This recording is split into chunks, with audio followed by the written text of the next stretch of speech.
Hello everyone, welcome to this video discussion on English spelling, sounds, and grammar.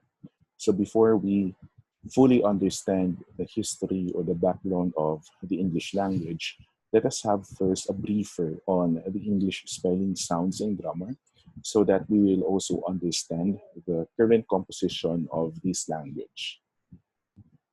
Let's begin with English spelling. Now, we notice that in the modern English language, there are irregular spelling or instances of irregular spelling, spelled differently, pronounced the same, and there are also words which are spelled the same but pronounced differently. And this peculiarity of the English language is something which makes the language itself unique and, of course, appreciated by most people. Let us begin with this one, okay? So we could see here the E sound, different spelling but pronounced differently as well. For example, in the word she, Harry, Caesar, see, people, sees, sees, amoeba, he, machine, sweet, he, and believe. Okay, so in this alone, you could see that it's not actually spelled as letter I. There are instances when this sound is spelled as letter E only or letter Y. We also have here letter A and E together, EY, UAY, I alone, OE, I alone, and IE. So this will tell us that there is really an irregular spelling and the letter itself does not necessarily correspond with the sound, the way it is pronounced. Another example is for this sound, the U sound.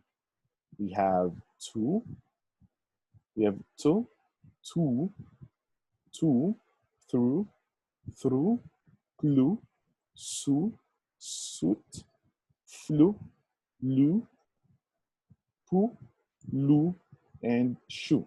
Okay? So for example, this one, very unique. In the word you can see that the spelling is I-E-U, whereas here, in the word su, the spelling is I-O-U-X. But when pronounced, it's just a prolonged U sound. Okay? However, here, for the word tu, it's just the short U sound, but it's spelled as letter O only. And here we have W-O, and then we have double O, and then E-W. This is another example of irregular spelling in the English language. We also have the OU. This is a vowel sound commonly known as a diphthong, okay? Ow, okay? However, or O. However, if we look carefully at this one, there are also differences when it comes to how they are spelled in words. Example, we have tough, okay? Previous, ought, through, though, and out. The OU here, okay, the partnership of O and U as one syllable can actually be read in many ways. For example, in this word tough, it's read as ah. And then in the word previous, it's read as us. And then here it's read as ought. Okay, here it's read as o, though. Here it's read as long U, through. And then here it's read as the diphthong ow, such as out. Okay? Now, the English spelling, we could say that it is really irregular, and most spelling and pronunciation variations occur in vowels, as shown in the previous examples. Some consonants also show variety. Examples of these are, we have first one, the k sound. Okay, there is this consonant variation, or there are consonant variations for the k sound, such as in kip, kin, kite, lack, sick, deck, weak, soak, shake, cool, could, cold, psychology, choral. Okay, so if you notice, all of this sound as k. Okay, however, if you check the spelling, there is really an irregularity. Here it's spelled as letter K only in the initial sound, but here it's spelled as CK. Okay, and then you also have letter C only in the initial sound, and you also have CH sounding as K. So that is how varied our English language is. We also have irregular spelling, wherein it tells us that the correspondence between sound and symbol is definitely not straightforward. So we cannot say that if you see a letter K in a word, it's automatically pronounced as K, okay? Or if you see a word with starting with letter CH, it does not necessarily mean that when you read it, it's pronounced as ch. It may also be K sound. So you need to scrutinize how words are pronounced correctly so that you would also know how to read them appropriately. So when we talk about irregular spelling, we are also talking about the International Phonetic Alphabet since we deal with pronunciation. So why do we consider English spelling irregular? Because there are words, a number of words actually, which have been absorbed from many other languages. And we cannot definitely say that there is only one uniform way or manner of pronouncing a word because of the different loan words or borrowed words from other languages. There's never been a spelling reform. We cannot tell that there was a spelling reform before. However, there were standardization measures done. Okay, for example, the one that happened in London, and then the proliferation of printing press and lexicography or dictionary making. And then the great vowel shift also in the 1400s contributed a lot to the irregularities in the English spelling and as well as with the oddities in the English language pronunciation. And there have been also etymological respellings through times. Chancery English variations.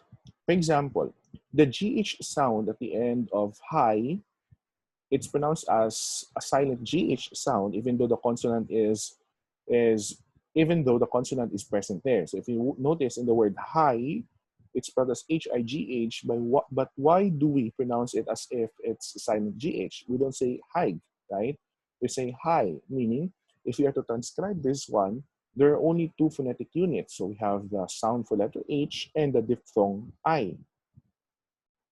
And then TH endings for third person verbs. For example, one common feature of Chancery English or the Old English is that we have here the inflection of the TH sound, okay, and the TH letters at the end of third person verbs. For example, he doth for he does. So if the verb is paired with a third person pronoun in the Chancery English variant, TH is automatically inflected to the verb. So for example, you say they, okay? We put TH in the third person verbs. For example, they shake. So they shaked with TH. Past tense, ED endings and not T, even though many sound like T. And then such and which for this one. Such and which. So before it was also pronounced as such and which. Now, the printing press I mentioned a while ago also contributed to the irregular spelling of the English language. Printing press has started in 1476. A major boost to the standard comes after the introduction of the printing press. And this definitely contributed to the spelling, to the changes in the spelling, and as well as to the proliferation of variations in the English language. William Caxton started the printing press in London, and standardization is automatically established when a document, book, or pamphlet is reproduced the same many times. So this is where standardization took place. Caxton heavily relied on the writings of scribes rather than inventing a new system. Now, there were also dictionaries made before, and this also contributed to the English spelling and as well as pronunciation. Other important developments towards standardization were the publication of the first English dictionaries around 1600 and the King James Bible in 1611. Now, let's talk about the Great Vowel Shift. This is very interesting because this tells us how the pronunciation of the phonetic units changed through times. Between 1430s and the 1480s, a standard began to evolve. However, beginning 1400 and continuing until after the 1600, perhaps the most disruptive of all changes occurred. What is this? started around at the time of standardization was taking place and is a major reason that English spelling doesn't correspond to the way it sounds. The great vowel shift is actually one of the biggest reasons why the English spelling does not necessarily correspond to the way it sounds. So as what I mentioned a while ago, even if it's spelled as CH, it does not automatically follow that it has to be pronounced as ch. Okay, it may be pronounced as k. So this is because of the great vowel shift. Okay? Specifically in terms of the pronunciation of vowel sounds. We also have, I will discuss to you later in detail this one, the great vowel shift. And then we also have etymological respellings. For example, the word debt. In the modern English, this one is pronounced as debt. This word is a borrowed word from the French language. In the 1300s, this word was pronounced as dete, dete with the word T, and det without the E or the final E sound. And then, because Latin forms have BS in the same word, that's why in the respellings, etymological respellings or transformations of the word debt, they inserted BS, but instead of BS, inserted BT because the B is introduced by writers wishing to sound learned. So if you want to sound learned before, you have to insert BS in words, okay, or the B sound in words so that you would sound very scholarly or very academic. So that is why from this word dete, it was transformed to dete, det, and then later on det, wherein B was introduced. But nowadays, when you pronounce this word, the B does not significantly change the pronunciation because when you read the word, it's really pronounced with a silent B sound. Okay? This is also the same case as with doubt. Before it was spelled as daute, and fault, faute, and soldier, soldier. Okay? So these are just some of the examples. We also have other examples such as receipt, perfect, and indict. So before, receipt was spelled as receipt, and then perfect, perfect, and indict, indict. And then we also have other examples such as phoenix, sweet, xylophone, quota, chagrin, gnomic, euphemism, debris, and glacier. All of these words also underwent etymological respellings. Since we are talking about spelling, might as well talk about International Phonetic Alphabet and pronunciation. So if you look at this one, for those who really have no knowledge about the International Phonetic Alphabet, you might have some difficulties deciphering what the statement is all about. But for those who have been trained well to transcribe words using the International Phonetic Alphabet, this is just a piece of cake. So we have here, language is a fundamental human faculty used for creative expression, face-to-face communication, scientific inquiry, and many other purposes.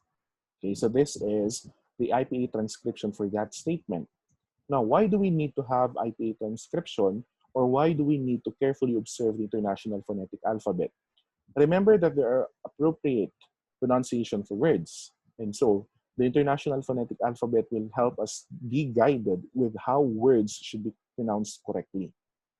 Okay, so we have here phonetic symbols for English vowels. You can see here the vowel sounds that we have in the modern English. We have the long E sound, such as in the word teeth, the short E sound, such as in the word miss. We have A, such as in the word make. We have E in the word bet, and A in the word bat. We also have two unique sounds. We have the with the caret, such as in the word put, and then the schwa sound, which is not really emphasized. For example, in the word roses, we don't say roses, it's roses, roses. So the last vowel there is not emphasized. Okay. We also have here other vowel sounds such as the long U sound in the word to, the short U sound such as in the word book, the O sound in the word moat. We have the A or the semi-O, the A sound such as the word hot, the A sound in the word father. We have the I diphthong in the word mice, the Oi diphthong in the word boys, and the Ow diphthong in the word house. We also have consonants. Okay, and we have the following phonetic symbols for English consonants. Now, one unique characteristic or feature of the English language is that no word in the English language starts with a sound, the nasal sound, or when spelled, it's ng. Okay, except for example in the Filipino language, wherein we have words starting with this sound, such as ngayon, right? So we have here the p for pet, for 10, k for cat. We have the f for four. We have for sorry. We have silent ph for thigh. We have sh sound for shoe. We have the ch sound ch for chirp, and then we have the h sound for he. And then we also have other sounds here. For example, the bilabial b in bet, d in den, g in get, the fricative z for very, and then we have z for zoo. We also have the hard th sound z in that, and then we have the j, such as in rouge, and then we have j, the j sound in the word judge. And then we also have this word, which is not really emphasized. For example, the word bottle, bottle. Okay, this is the symbol for that. And then we have the letter M, met, no. We have the as what I mentioned, there's no word with initial sound in the English language, but we have the final word, such as, or we have the final sound, such as in sing. We have the liquid l, late. We have the retroflex r, roll. And then we have the y, yeah, yes. Okay, don't be confused between this and this one, because in the IPA transcription, we use D and this symbol for J, for the J sound. But if it is for the Y sound, we use the J letter as the symbol. Okay, and then we have the W, the glide W for wit. And then we also have this one, the W with the H sound. So we say where, where. So this is the symbol for that. So to give you an idea of how our this one, the speech mechanism looks like. So we have here dental, we have labial. These are all these are the places of articulation. So we have dental, we have labial, alveolar, alveopalatal, we have the velar and the glottal. So if you notice, if it's dental, that means the sound is produced between your teeth, and then labial using your two lips, your alveolar, okay, the alveolar sound using the hard palate there above your mouth. And then you have the alveopalatal using the backmost ridge of your mouth. And then you also have the velar using the velum of your mouth. And then you have the glottal, okay, coming from the glottis of your speech mechanism. And then we also have, if we have the places for articulation, we also have the manners of articulation, such as stop. Okay, when you say stop, there's a sudden stop when you produce the sound. We have fricatives, wherein somewhat like there is this friction created when producing the sound. We also have the affricates. We also have the nasal, wherein it's produced here inside. And then we have the liquid and the glide. And if you notice, we have here the stop sound, and each manner also, or every consonant corresponds to one manner into one place. For example, for the p and the b sounds, these two sounds are stop and labial. Okay? Stop because when you produce the sound, p, there's a sudden stop. You don't say pa, it's p. And then same goes with the b, b. Okay? So there's a sudden stop. And then it's also labial because it's produced using your upper and lower lips. You say p and b. Okay? Same goes with this sound. This one is stop alveolar. You say t, t, and d, d. Okay? You use the upper palate, okay, the bony ridge above your mouth to produce the sound. We also have the velar stop, and g. You use the backmost ridge of your mouth to produce this one. We also have fricatives. For example, fricative labial, and then we also have the z. Okay, we have the hard and the soft ph sounds. We have the f and z. We have the s and z. sh, and j. And you also have the glottal H sound. Okay, so these are the other sounds, and we only have two liquid sounds. We have L and R. Okay, but R is more of a retroflex. And then we have the glide here, wa and iya. Okay, now let's talk about phonetics and sound change. Phonetics and sound change is regular unlike the resulting spelling system. Now we have to admit that in the English language, sound change is ordinary, it's normal, it happens most of the time. Because when we combine sounds, there must be also changes with the way they are pronounced. So that's how pronunciation works in the English language. For example, the letter M does not change to a k sound, okay, or it does not change to a letter K if it is just spelling. However, if we are talking about pronunciation or sound, there might be some assimilation processes happening, and so consonant sounds or pronunciation of consonant sounds may change. And let us also be aware that phonetics is the study and classification of speech sounds. So we have vowel or English vowels can be described using three features. First one is the tongue height. So when you pronounce the vowel, what's the tongue height? And then if it's front or back vowel, and also the length, if it is long or short only. Okay? So for tongue height, you have to tell or identify whether the tongue is high or low when you produce the sound. For example, in the words E, A, and A. Okay, there are variations with the tongue height. E, A, A. Okay? You should feel your tongue moving down as you proceed from one sound to the next. So for example, when you produce the first sound, E, it's very low. But when you say A, the tongue is in the middle. And when you say A, the tongue is already high. So the tongue height there will also guide you in pronouncing words or sounds correctly. The same downward movement should happen if you pronounce U, O, A. Okay? We have U, O, A. So from high, mid to low. And then, so we have here again, E, A, U, O, A.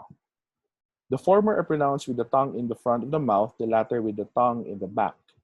Okay? So we have the front and back vowels here. So when you say front vowel is E, A, meaning the tongue is, you are using the front portion of your tongue to produce these sounds.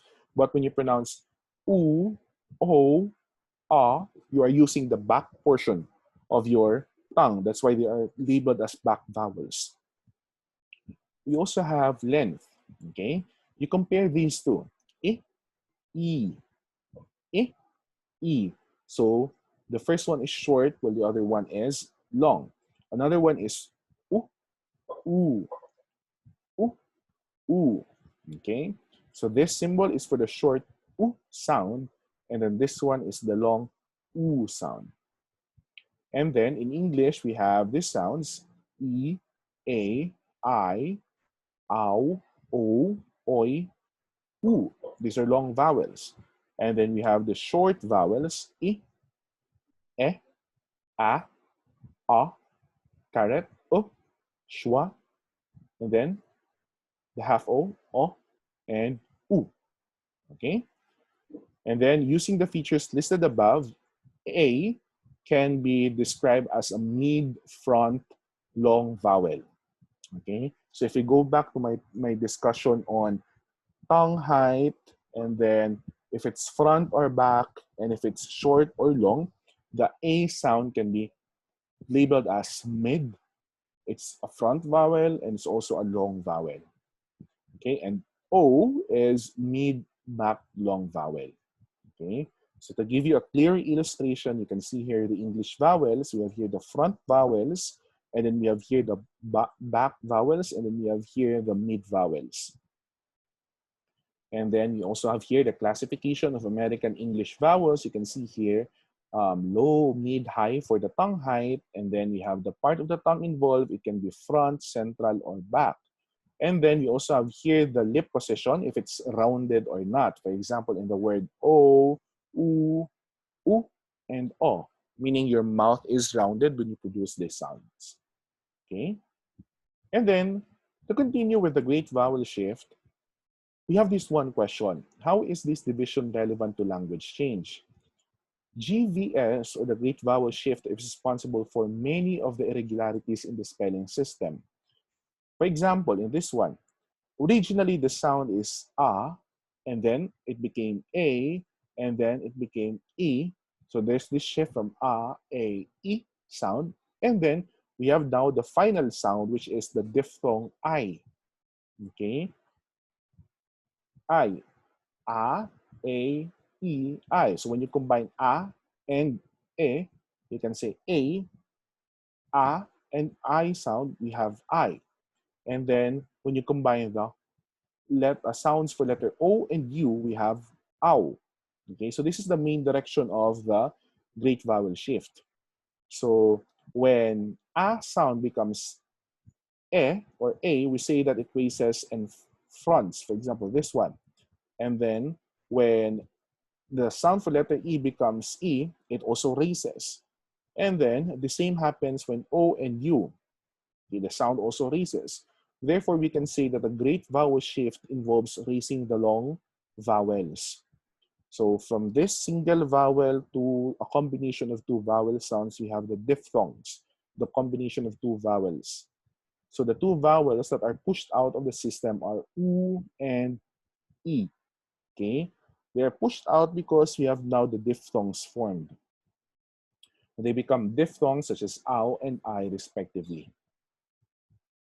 Since the great vowel shift only affected lone vowels, English has pairs such as in the word serene, serenity, okay? Profound, profundity, divine, divinity. Okay, the second vowel in the first word, okay, is long, serene, in. The same vowel in the second word is short, serenity, serene, serenity.